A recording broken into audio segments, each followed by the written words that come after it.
Os professos cristãos que vêm para este último e grande conflito, sem estarem preparados, confessarão em seu desespero os seus pecados com palavras de angústia consumidora, enquanto os ímpios exultam da sua agonia. Estas confissões são do mesmo caráter que a de Esaú, ou a confissão também de Judas. Os que as fazem lamentam o resultado da transgressão, mas não a culpa da mesma. Não sentem a verdadeira contrição, não sentem aversão para com o mal. Reconhecem seu pecado pelo medo do castigo, mas, semelhantes ao faraó da antiguidade, voltariam ao seu desafio ao céu caso fossem removidos os juízos. A história de Jacó é também uma segurança de que Deus não rejeitará os que forem enganados, tentados e arrastados para o pecado, mas que se voltaram para Deus com verdadeiro arrependimento e confissão. Enquanto Satanás procura destruir esta classe de filhos de Deus, Deus enviará os seus anjos para os animar e proteger no tempo do perigo. Os assaltos de Satanás são cruéis, decididos. Seus enganos são terríveis, mas os olhos do Senhor estão sobre o seu povo. O seu ouvido escuta-lhe os seus clamores. Sua aflição é grande. As chamas da fornalha parecem prestes a consumi-los, mas aquele que os refina e purifica os apresentará como ouro provado no fogo.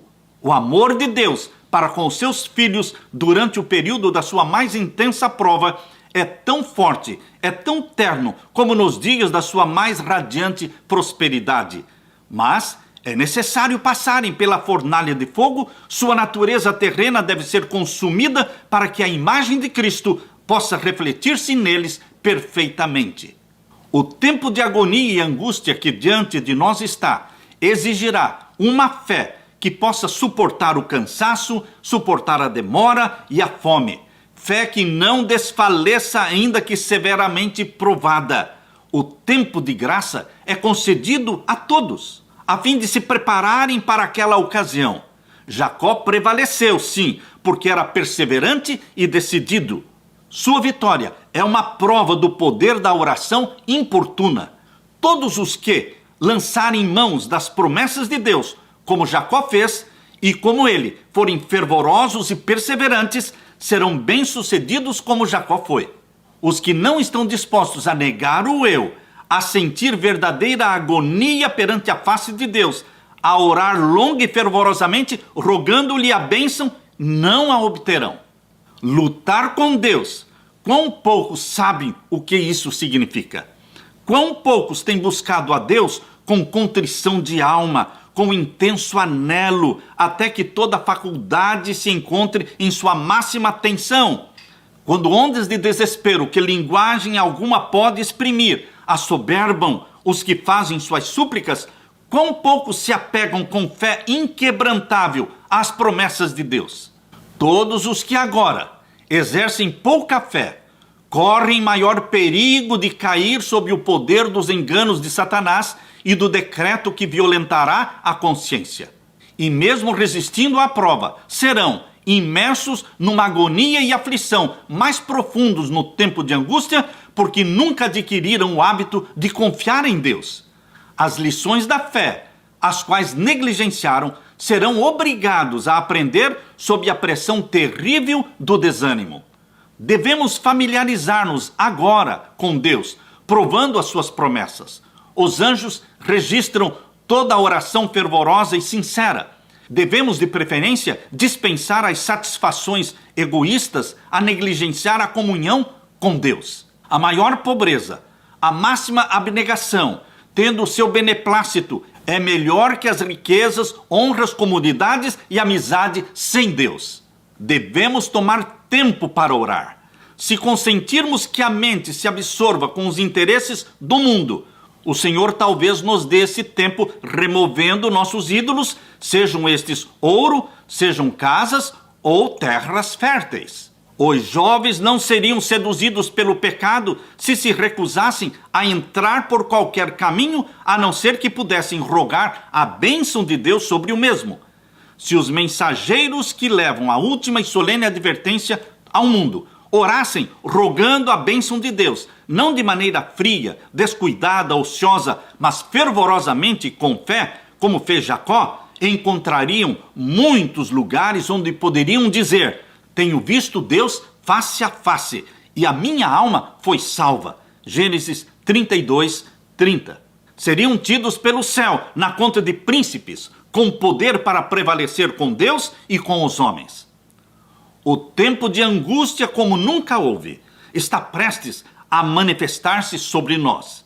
Necessitamos de uma experiência que agora não possuímos e que muitos são demasiado indolentes para obter. Dá-se muitas vezes o caso de se supor maior a angústia do que em realidade o é. Não se dá isso, porém, com relação à crise que está diante de nós. A mais vívida descrição não pode atingir a grandeza daquela prova. Naquele tempo de provações, toda alma deverá, por si mesma, estar em pé perante Deus. Ainda que Noé, Daniel, Jó estivessem na terra, vivo eu, diz o Senhor Jeová, que nem filho e nem filha eles livrariam, mas só livrariam as suas próprias almas pela sua justiça. Ezequiel 14, 20. Agora, enquanto nosso grande sumo sacerdote está a fazer expiação por nós no céu, devemos procurar nos tornar perfeitos em Cristo. Nem mesmo por um pensamento poderia o nosso Salvador Jesus ser levado a ceder à tentação. Satanás encontra nos corações humanos algum ponto em que pode obter apoio, algum desejo pecaminoso que é acariciado, por meio do qual as suas tentações asseguram a sua força. Mas Cristo declarou de si mesmo: aproxima-se o príncipe deste mundo, e ele nada tem em mim. João 14, 30. Satanás nada pôde achar no Filho de Deus que o habilitasse a alcançar a vitória. Tinha guardado os mandamentos do seu Pai, e não havia nele pecado que Satanás pudesse usar para tirar vantagens. Esta é a condição em que devem se encontrar os que subsistirão no tempo da angústia. É nesta vida que devemos afastar de nós o pecado, pela fé no sangue expiatório de Cristo.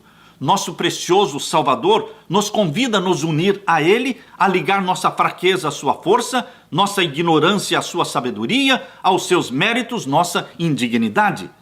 A providência de Deus é a escola na qual devemos aprender a mansidão e a humildade de Jesus.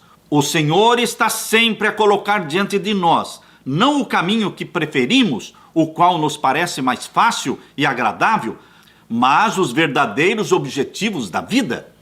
Toca a nós cooperar com os meios que o céu emprega na obra de conformar nosso caráter ao modelo divino. Ninguém poderá negligenciar ou adiar esta obra sem grave perigo para a sua alma.